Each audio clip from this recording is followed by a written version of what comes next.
Welcome to another Verlisify video. I only watched a part of this and thought it would be good content to kind of do a video on, other than him constantly bashing Arceus over Violet and Scarlet like he did in his other videos. I didn't see that much of this video, only saw about like a minute, so that's why I'm doing a video on this.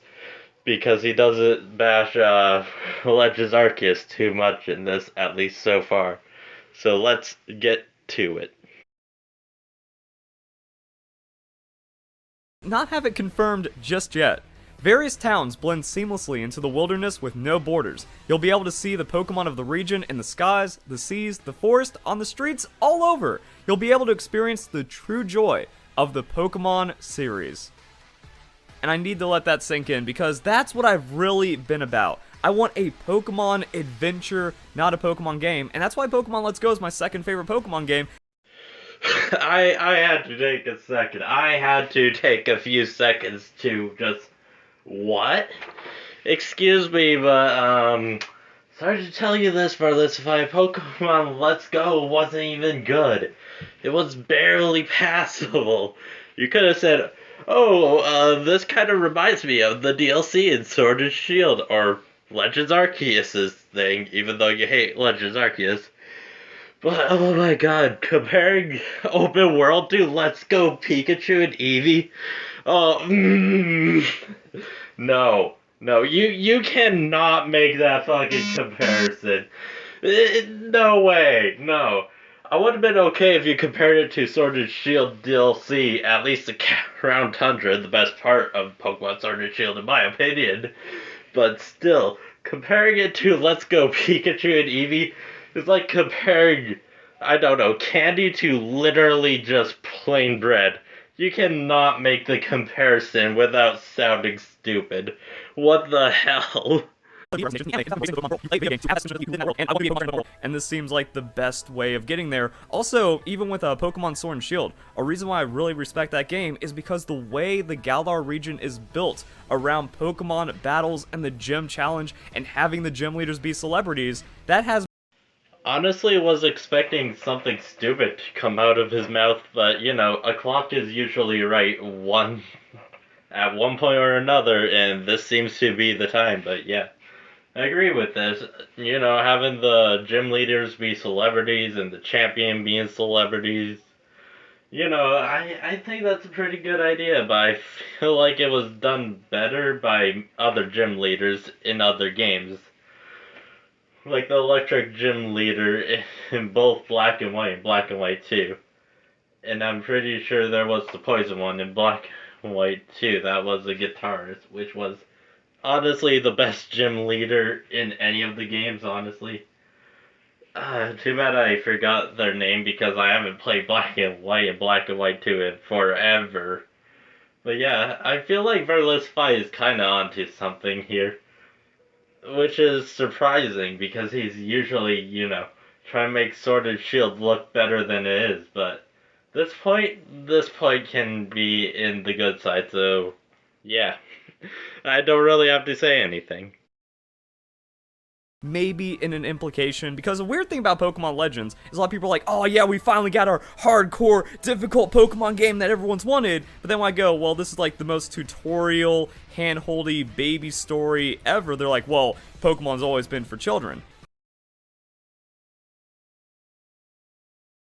Instead of just kind of being like, no, you can actually see where there is catering to existing Pokemon fans, even in Pokemon Let's Go. I'm going to prove that later on in this video. But going back and watching the trailer, it makes sense. When you watch this, you can see like, yeah, this is open, this is expansive, this is going to try to get all demographics in on the experience, because you can do whatever you want to experience Pokemon like never before. This is taking the stepping stones of Pokemon Sword and Shield, the DLC, and really bringing Pokemon to its full potential. Whoa, buddy. Back up your horses. If you're calling Sword and Shield a stepping stone, oh god, the game is going backwards on stairs. But seriously, I think Legends Arceus is more favorable to call stepping stone for this game, considering Sword and Shield was really kind of boring even with DLC, even on the best part of it. But, you know, whatever your opinion. But I think Legends Arceus is a better thing to call a stepping stone than whatever Sword Shield is, due to how much Legends just added, which is amazing. Catching Pokemon without having without battling. That shit is cool. That shit is fucking awesome, eh? You can just sneak up on a Pokemon and just wha-bam that bitch with a Pokeball. Calling that a stepping stone is amazing, but calling Sword and Shield a stepping stone is like, no, it's really not. That's going to be really cool to consider as well. But we can just kind of see, like, yeah, it's about everyone trying to put themselves as a Pokemon trainer, and I think that's been lost in a way that a lot of people like handle games. That's also why I hated Pokemon Legends, because it's anti-Pokemon, just like Generation 5. That when you start screwing around with the formula too much or trying to be edgy and mix things up, you end up just getting a careless mess. Pokemon is at its best when Pokemon is embraced. Honestly, I think Gen 5 did Pokemon the best, in my opinion, because honestly, it introduced a lot. You know, it introduced Pokemon in your dreams, introduced, like, a few things, actually. But most of all, it had a pretty fun story you get to play through in 2 games, the sequels being better, of course.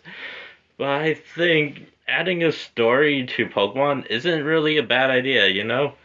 Having this huge castle underneath the fucking champion area, that shit was fucking lit, bruh. How can you diss on Eden's castle, and most of all, the characters in the game? Which I think gave the game more life than Sword and Shield, just having interesting characters, having these weird ninjas go up to you, and also dabbling in someone else's past was very fun, honestly. Had lots of fun theorizing about that when I had the games. But yeah, I think Gen 5 did Pokemon the best in my opinion. Legends, I don't really know. I haven't, played the game, but I know the gameplay is fucking fun as hell. But I imagine mixing them both would be very interesting, like one of the best Pokemon games we had in any year. Especially recently with the disappointing Sword and Shield and Let's Go. I think mixing up Gen 5 with Pokemon's Legends would be the best choice to do. Instead of, having boring plot. Ooh, there's more Pokemon, yeah. Have a story about the Pokemon, I don't know, doing stuff instead of, having the main character just go to the gyms and go to the champion. Then post game, pull shit out of your ass like Sword and Shield main game. I want a game that has more story and a lot of things to do. Instead of, boring something gets pulled out of the ass of the creators. Which, in my feelings about Sword and Shield, they just pulled it out of their ass. Unlike Black and White, where it's like, oh shit, a lot of fucking crazy shit is going on with Team Plasma. Let's go stop them before they kill everyone.